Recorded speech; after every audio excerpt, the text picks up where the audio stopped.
नमस्कार, सत्यहिंदी.com पर आपका स्वागत। मैं हूं शैलेश। आखिरकार सरकार ने 21 मई तक लॉकडाउन को बढ़ाने की घोषणा कर दी। सरकार है, उसकी इच्छा है, घोषणा हो गई है, हमको मानना पड़ेगा, घर में रहना पड़ेगा। बहुत थोड़ी सी छूट भी दी गई है, मैं उसके विस्तार में नहीं जाना चाहता। मैं सरकार से 5 सवाल पूछना चाहता हूं, सिर्फ 5 सवाल। और इन 5 सवालों में इस बात का जवाब छिपा है कि लॉकडाउन को आगे बढ़ाने का फैसला सही है या नहीं है। क्या लोगों को लंबे समय तक घरों में बंद रखना उचित है या नहीं है। मैं पहला सवाल ये करूंगा कि जब 25 मार्च को लॉकडाउन की घोषणा की गई थी, तब हमारे यहाँ संक्रमितों की संख्या कुछ 100 में 500 के आसपास थी। आज 1 लाख संक्रमित हो चुके हैं। ये तो वो हैं जिनकी जांच हुई है। एसिम्प्टोमेटिक, जिसके बारे में भारत की सरकार भी मान चुकी है कि करीब करीब 80% लोग एसिम्प्टोमेटिक हैं, उनका आंकड़ा नहीं है। आज भारत में संक्रमितों की संख्या 1 लाख के करीब हो गई है।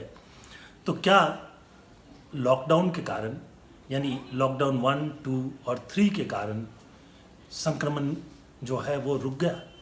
क्या ऐसी स्थिति आ गई कि हम ये कह सकते हैं कि हमने करीब करीब 1.5 महीनों में ये स्थिति पा ली है कि संक्रमण अब नहीं बढ़ रहा है? सरकार को इसका जवाब देना चाहिए, क्योंकि लॉकडाउन आगे बढ़ना उचित है कि नहीं, इसका सही फैसला तभी हो सकता है जब सरकार ये बताए कि क्या 1.5 महीनों में सरकार ने संक्रमण को बढ़ने से रोक दिया है। आंकड़े तो कहते हैं कि नहीं, लेकिन हम चाहते हैं कि सरकार बताए। हमारा दूसरा सवाल है। दूसरा सवाल ये है कि लॉकडाउन के दौरान हमने कितना खोया है और कितना पाया है, इसका भी हिसाब दिया जाना चाहिए। ये सही है कि लॉकडाउन के बाद भारत में कुल 2600-700 मौत हुई हैं, जिनके बारे में कहा जा रहा है कि कोरोना से मौत है। हालांकि इसमें संदेह है। संदेह इसलिए है कि अगर ये कोरोना से मौत है तो पता कैसे चला। सरकार खुद कह रही है कि कम से कम 83% लोग जो हैं वो कोमॉर्बिड, यानी उनको दूसरी बीमारियां भी थी। जितने लोग भी कोरोना से मरे हैं या कोरोना से ग्रसित होने के बाद मरे हुए बताए गए हैं, उनमें से किसी का भी पोस्टमार्टम नहीं किया गया। इसलिए मौत का आखिरी कारण क्या था? क्या वो कोरोना संक्रमण से उनकी मौत हुई या फिर जो दूसरी बीमारियां पहले से चल रही थी उसके चलते मौत हुई? इसका पता सिर्फ पोस्टमार्टम से चल सकता है। तो एक बात तो मौत के बारे में ये हुई। उसके अलावा अब हमारे सामने ये स्थिति साफ है कि करीब करीब 12 करोड़ लोग जो हैं वो अपना रोजगार खो चुके हैं। माइग्रेंट लेबरर्स जो हैं, जो मजदूर हैं, प्रवासी मजदूर हैं, उनका अभी भी पलायन रुका नहीं है। सरकार ने थोड़ी सी गाड़ियां चलाई हैं, लेकिन उसके बावजूद वो पैदल जा रहे हैं और जगह जगह एक्सीडेंट हो रहे हैं। और ये जो एक्सीडेंट हुए हैं और उसके अलावा जो उनमें से कुछ लोगों की और कारणों से मौत हुई है, जैसे कि कुछ ने आत्महत्या कर ली, कुछ की भूख से मौत हो गई, तो ऐसे लोगों की संख्या भी करीब करीब 500 हो गई है। क्या ये मौतें जो हैं वो इस लायक नहीं है कि उनको भी संज्ञान में लिया जाए? तो हम चाहते हैं कि सरकार ये बताए कि लॉकडाउन के बाद रोजगार के मोर्चे पर, हमारी आर्थिक स्थिति के मोर्चे पर, और जो हमारा जीवन मूल्य है, यानी हमारा जो रहन सहन एक तरीका था, उसकी जगह हम घर में बंद हैं, उन पर कितना फ़र्क आया। सरकार को इस सवाल का जवाब ज़रूर देना चाहिए। अगर सरकार इसका जवाब नहीं देती है तो ये संदेह मन में बना रहेगा कि ये लॉकडाउन 4, यानी अब 18 मई से लेकर 31 मई तक जो बढ़ाने की घोषणा की गई है वो उचित है कि नहीं है। एक तीसरा सवाल भी है सरकार के सामने कि जब भी लॉकडाउन खोलेंगे, चाहे वो अब 1 जून को खोल दें या फिर मैं कहता हूं कि और 2-3 महीने लगा के रख लें, क्या सरकार के पास इसका जवाब है कि उसके बाद कोरोना संक्रमण नहीं फैलेगा? हम जितनी रिपोर्ट दुनिया भर की देख रहे हैं उनमें कुछ दूसरी बात की जा रही है। हमारे अपने विशेषज्ञ जयप्रकाश मुलीली, जो वायरोलॉजिस्ट हैं, लंबे समय तक उन्होंने देश के प्रमुख पदों पर काम किया। उनका कहना है कि लॉकडाउन में हम घरों के अंदर मुंह छिपाने की कोशिश कर रहे हैं और कोरोना जो है, जो वायरस है, वो इससे भाग नहीं जाएगा। वो हमारे दरवाजे के ठीक बाहर हमारा इंतज़ार करता रहेगा और जब भी हम बाहर निकलेंगे हमको संक्रमण होगा। तो सरकार को ये बताना चाहिए कि जब भी वो लॉकडाउन को पूरी तरह से खोल देगी तब क्या संक्रमण नहीं होगा या संक्रमण के संदेह रहेंगे। दुनिया में जिन देशों ने संक्रमण पे पूरी तरह से नियंत्रण करने का दावा किया, जिनमें एक चीन भी है, वहाँ फिर से संक्रमण शुरू हुआ। दक्षिण कोरिया, जिसकी दुनिया भर में तारीफ की गई कि उन्होंने संक्रमण को पूरी तरह से रोक दिया, वहाँ भी फिर से संक्रमण पाया गया है। और जो दुनिया भर के जो वायरोलॉजिस्ट बहुत सारे हैं और जो महामारी विशेषज्ञ हैं, उनका कहना है कि ये वायरस तब तक नहीं जाएगा जब तक किसी भी देश की या दुनिया की करीब करीब 50 से 60% आबादी को संक्रमित नहीं कर दे। यहाँ मैं ये फिर से दोहरा देना चाहता हूँ, बता देना चाहता हूँ कि अगर लोग संक्रमित भी होते हैं तो उनमें 80% एसिम्प्टोमेटिक होंगे। इसका मतलब ये होता है कि उन लोगों को भी पता नहीं चलेगा कि उनको संक्रमण हुआ है। उनको संक्रमण होगा भी, वो ठीक भी हो जाएंगे। और ऐसे बहुत सारे रिसर्च हुए हैं, उस पर भी हम बात करेंगे। तो ये 3 सवाल मैंने अभी तक आपको बताए। चौथा सवाल मेरा ये है कि ये भी सरकार को बताना चाहिए कि क्या पिछले साल के मुकाबले इस साल यानी कोरोना पीरियड में ज़्यादा मौत हुई है। वैसे तो 30 जनवरी को ही कोरोना का पहला मरीज जो है भारत में केरल में मिल चुका था। चलिए, मैं जनवरी तो निकल ही गया, फरवरी भी छोड़ देता हूँ, मार्च भी छोड़ देता हूँ। 25 मार्च को लॉकडाउन की घोषणा की गई। क्या सरकार बताएगी कि पिछले साल अप्रैल में स्वाभाविक तौर पर या दूसरी बीमारियों से जितनी मौत हुई थी उससे ज़्यादा मौत इस बार हुई है? अगर इस बार ज़्यादा मौत हो रही हो तो हम इस सत्य को मान लेंगे कि कोरोना से ज़्यादा मौतें हुई हैं। लेकिन अब तक जो विभिन्न पत्रकारों ने शमशान घाटों पर जाकर जायज़ा लिया, उनसे बातचीत की, उसमें ये पता चला कि अभी जो है, कम से कम अभी की स्थिति ये है कि कम डेड बॉडी यानी मृत्यु के बाद जो लोग हैं वो बहुत पहले के मुकाबले कम लाए जा रहे हैं। कहीं कहीं तो ये बता रहे हैं कि 30-40% जो है वो कम आ रहे हैं। तो ये लगता है कि मौत की संख्या अभी घटी ही है। घटी क्यों है उस पर हम अलग से बात कर सकते हैं। तो ये चौथा सवाल हुआ, तुलना करके सरकार जो है ये बता दे। और एक अगला जो एक सवाल मेरे सामने और 5वां सवाल है वो ये है कि क्या सरकार इस बात को दावे के साथ कह सकती है कि अगले 1 महीने, 2 महीने, 3 महीने या 6 महीने में इस वायरस का कोई वैक्सीन आ जाएगा और उसको लगाने के बाद जो है वो कोरोना का संक्रमण नहीं होगा? ये बहुत महत्वपूर्ण सवाल है और सरकार जब नीतियां बनाती है तो ये सारे सवाल के जवाब जो हैं उनके सामने होने चाहिए। हमने बहुत सारे जो विशेषज्ञ हैं उनकी राय देखी। हमने स्वीडन के जो चीफ एनवायरनोलॉजिस्ट हैं, उनके चीफ साइंटिस्ट हैं, जिनकी सलाह पर स्वीडन सरकार ने तय किया कि वहाँ कोई लॉकडाउन नहीं होगा, उनका बयान देखा। और इसमें वो ये कह रहे हैं कि जो लोग ये सोचते हैं कि लॉकडाउन के कारण अब संक्रमण आगे नहीं बढ़ेगा, वो गलत सोच रहे हैं। और स्वीडन में लॉकडाउन नहीं हुआ तब भी वहाँ मृत्यु का प्रतिशत जो है वो बाकी जो देश हैं पड़ोस के, उनके देश, जिनमें यूरोप के दूसरे देश जिसमें इटली है, जहाँ से एक तूफ़ान मच गया था शुरू में जब वहाँ मौतें हुई थी, उसके बाद जर्मनी है, स्पेन है, ब्रिटेन है, ये सारे देश जो हैं वो उनमें जो मौतों की संख्या है, जो प्रतिशत है, उससे ज़्यादा नहीं है। मैं मौत की संख्या पर इसलिए बार बार जोर दे रहा हूँ और कह रहा हूँ क्योंकि मैंने कहा कि इस संक्रमण को रोका नहीं जा सकता। इसका मतलब ये नहीं होता है कि इससे मृत्यु होगी।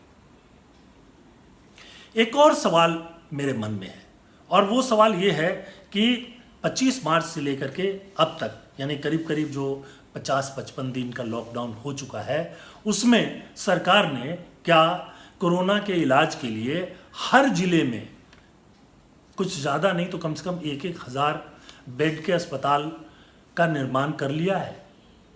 जब चाइना में हुआ था तो उन्होंने 10,000 बेड का एक अस्पताल बना लिया था, कोई 7-8 दिनों में बना लिया था। हमारे यहाँ अभी तक स्थिति ये है कि जो हमारे पुराने अस्पताल थे उनको कोरोना अस्पताल में बदल दिया गया है। जाहिर है कि जो बाकी रोगी वहाँ नहीं जा पा रहे हैं, कुछ तो डर से नहीं जा रहे हैं कि उनको वहाँ जाके संक्रमण नहीं हो जाए, और इसलिए उनका इलाज जो है वो छूटा हुआ है।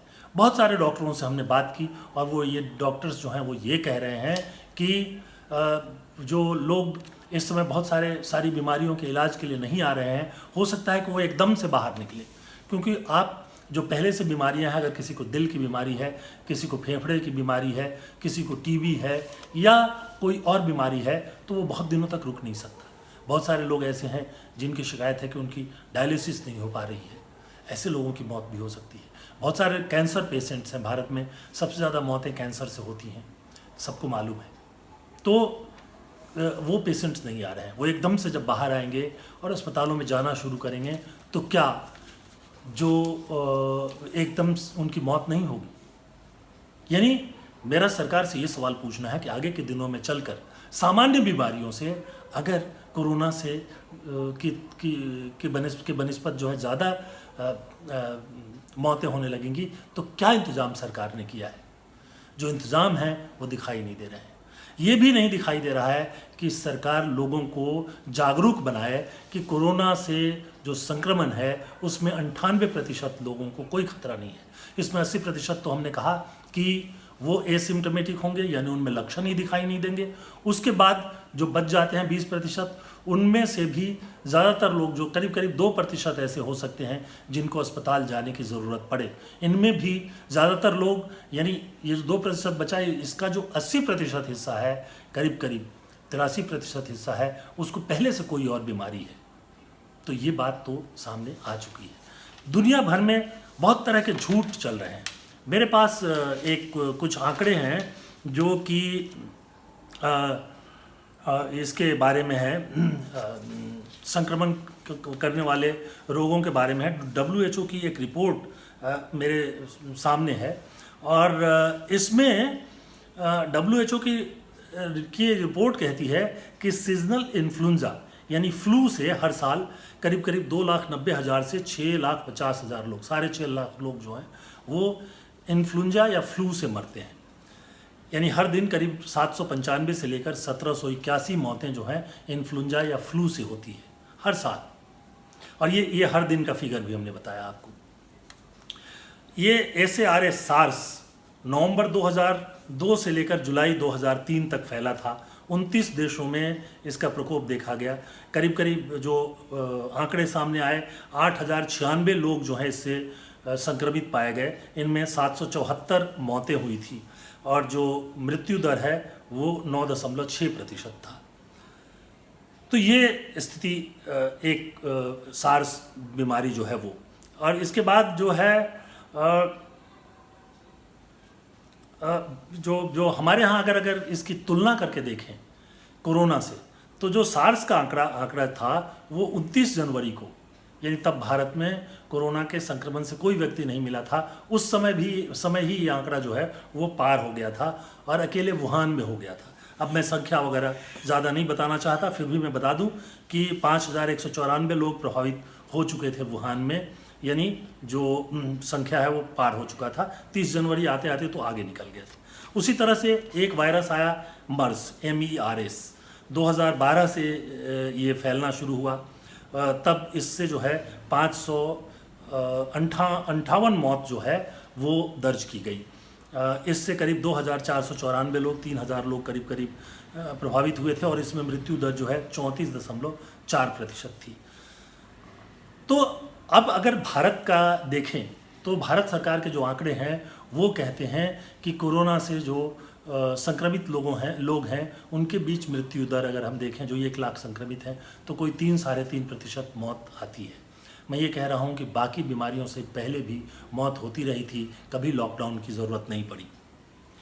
एक और आंकड़ा बहुत दिलचस्प है, उसको भी मैं आपके सामने रख देता हूँ। न्यूयॉर्क राज्य ने एक एंटीबॉडी टेस्ट कराया सर्वे के तौर पे कराया, कोई 15,103 लोगों की एंटीबॉडी जांच की गई। ये एंटीबॉडी जांच जो है इस बात के लिए की जाती है कि किसी रोग से प्रतिरक्षा के लिए शरीर में उतनी क्षमता विकसित हुई है कि नहीं। तो ये इस जांच में ये पता चला कि करीब 12.3% लोगों में जो है एंटीबॉडी जो है वो पाया गया, मतलब प्रतिरक्षा जो है विकसित हो चुका था। और इसका एक दूसरा मतलब ये भी समझा जा सकता है कि इसका मतलब ये था कि उनको कोरोना का संक्रमण जो है वो हो चुका था।